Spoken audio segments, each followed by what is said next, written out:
আসসালামু আলাইকুম। আজকে যেহেতু শুক্রবার, তাই আমাদের এখানে গরু জবাই করে। প্রতি শুক্রবারই প্রায় এখানে গরু জবাই করে। তো গরুর গোশত নিয়েছি। যেহেতু এগুলা একটু আ বড় সাইজ ছিল কিছু, কিছু, তাই এগুলোকে আমি একটু ছোট করে নিচ্ছি। যাতে রান্না করলে খেতে ভালো লাগে। খুব বেশি বড়, বড় হলে মসলা ঢোকে না, খেতেও ভালো লাগে না। এই এত্ত বড় একটা নলি নাকি একটা হাড়ের মতো, এটাকে কি করব আল্লাহই জানে। মস্ত বড় ১.৫ কেজি গোস্ত নিয়েছি এখান থেকে। ০.৫ কেজি হচ্ছে ওই হাড়টা। সবগুলোই মোটামুটি আলহামদুলিল্লাহ ভালো গোশ দিয়েছে। শুধু এই একটা হাড়ই দিয়েছে ০.৫ কেজি। খুব ওজন ছিল হাড়টায়। তো এত্ত বড় একটা হাড়। তারপরও ঠিক আছে। এখন আমি এগুলোকে কেটে নিয়েছি, যেগুলো বেশি বড় সাইজ ছিল সেগুলাকে একটু কেটে নিয়েছি। আর এই হাড়টাকেও নিয়ে নিলাম। আর লাল আলু দেখতে খুব ভাল লাগে। আ লাল আলু নিয়েছি। তো এখান থেকে বেছে, বেছে কিছু মিডিয়াম সাইজের আলুগুলো নিবো। এগুলো গোশতর সাথে দিব। খেতে অনেক ভালো লাগবে। এগুলো ভাজি খেলে বেশি ভালো লাগে। মানে চিকন, চিকন করে শুকনো ভাজি করলে আলু ভাজি, এটার স্বাদটা অনেক টেস্ট হয়।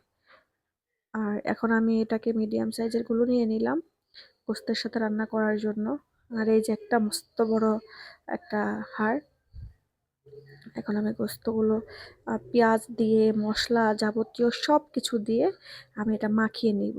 একবারে মাখিয়ে এটাকে রেডি করে রান্না করে নিব। মাংসের মসলা রেডি, যেই মিক্স মাংসের মসলা সেটা দিয়েছি। আর হচ্ছে আদা রসুন বাটা আর তেল, এগুলাকে দিয়ে একসাথে মিক্স করে নিব, মাখিয়ে নিব। এটাকে কোনো কিছুই কষাবো না, কিচ্ছু করব না। জাস্ট পানি দিয়ে দম দিয়ে এটাকে আমি চুলায় বসিয়ে দেব। প্রেশার কুকারে রান্না করলে একটা সুবিধা যে আপনাকে না কষালেও, সময় না দিলেও আপনি জাস্ট একবারে সবকিছু মাখিয়ে নিবেন। তাতেও কিন্তু এটার স্বাদটা অনেকাংশে বেড়ে যায়। মানে প্রেশার কুকারে রান্নাটা একটা অন্যরকম স্বাদ। মানে এমনি আপনি যদি রান্না করেন সেটার স্বাদই একরকম, আর যদি প্রেশার কুকারে রান্না করেন সেটার স্বাদই কিন্তু অন্যরকম হয়। তো আলুটাও দিয়ে একবার পানি দিয়ে মিক্স করে আমি চুলায় বসিয়ে নিলাম। এখন আমি প্রেশার কুকারটা আ ঢাকনাটা আটকিয়ে নিব। তো কিছুক্ষণ পরেই এটা সিটি বাজে। কিছুক্ষণ পরই এটা একদম দমে হয়ে যায়। হয়ে গিয়েছে। মাংসগুলো একদম নরম হয়ে গলে গিয়েছে। যেহেতু আমার বাচ্চারা শক্ত আ মাংস খায় না, তাই আমি একটু নরম করেই এটা রান্না করি। তো রেডি হয়ে গিয়েছে। আলুগুলো কিন্তু আস্তই রয়েছে। আমি ভেবেছিলাম গলে কিনা আবার একদমই হয়ে যায়, কিন্তু হয়নি।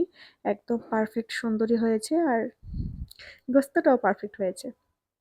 আর এই যে আমার আব্বু, সে এখন যাবে ওর ফুপুর বাসায়। ওর দাদি ওর ফুপুদের বাড়িতে আ হালুয়া রুটি নিয়ে যাবে। এটা হচ্ছে ওনাদের রেওয়াজ যে ওনারা মেয়েবাড়িতে হালুয়া রুটি নিয়ে যায়। প্রতি বছরই উনি হালুয়া রুটি বানায়। তো আজকেও হালুয়া রুটি বানিয়েছে, মেয়ের বাড়িতে যাবে। তো এখন আমার ছেলেও সাথে যাবে ফুপুর বাড়িতে। এখন কোন ঘড়িটা পরবে সে দেখছে। বলছে যে, "আমি মিষ্টি কালার ঘড়িটা পরবো।" আমি বলছিলাম বেগুনি কালারটা পরতে, কিন্তু ও পরবে না। তো আমি বললাম যে, "যা, তোমার যেটা ভালো লাগে তুমি সেটাই পরো।" ও ওর পছন্দের ঘড়িটা নিয়ে নিয়েছে। তো আমি আবার বললাম, "তাহলে ঠিকমতো আবার অন্য বাকি ঘড়িগুলো একসাথে সাজিয়ে রাখো।" তার জন্য আমি এভাবেই বানিয়েছি, যেহেতু ওদের অনেক ঘড়ি একসাথে রাখার জন্য আমি এটাকে একটা ড্রয়ার বানিয়েছি ঘড়ি-চড়ি এগুলো বানানোর জন্য। যাতে আমাদের নিতে খুব সুবিধা হয়। আর যেকোনো ডিজাইনে যেন আমরা চাইতেই পেয়ে যাই। এখন ও বলছে যে, "এই ঘড়িটা বাত্তি জ্বলে না কেন? বাত্তি জ্বলে না কেন?" তো যাই হোক, এখন ওকে রেডি করে আমি পোলাওটা রান্না করতে চলে এসেছি। এখন পোলাওটা রান্না করব। পেঁয়াজটা আর হচ্ছে গরম মসলার যেগুলো সবকিছু একসাথে দিয়ে এটাকে হালকা ভেজে নিচ্ছি। এখন পোলার চালটা দিয়ে এটাকে আরেকটু ভেজে নিব। ভিজিয়ে নিয়েছিলাম পোলাও চালটা কিছুক্ষণ আগে। ভিজিয়ে নিলে আ সেটা একটু ভালো হয়। আর যেহেতু আজকে শুক্রবার, বাচ্চাদের ছুটি, শবে বরাত উপলক্ষেও না, শুক্রবারে একটু দেখা যায় বাচ্চারা থাকে বাড়িতে, তাই একটু পোলাও আর গোশত রান্না করলাম। এখানে আদা বাটা, রসুন বাটা দিতে আমি ভুলে গিয়েছিলাম। তাই এটা পরে দিয়ে দিলাম। যদিও এগুলা আ আগে দিলেই ভালো হয় আদা রসুন বাটাটা ভাজার সাথে। তো আমার দেরি হয়ে গিয়েছে। এখন একটা রুটি নিয়েছি। ওর নূরের দাদি হালুয়া দিয়েছে। প্রতি বছরই উনি হালুয়া রুটি বানায়। যদিও আমরা এগুলা পালন করি না, হালুয়া রুটি এগুলো করা জায়েজ নাই। তারপরও উনি বানায় মেয়েদের বাড়িতে দিবে দেখে।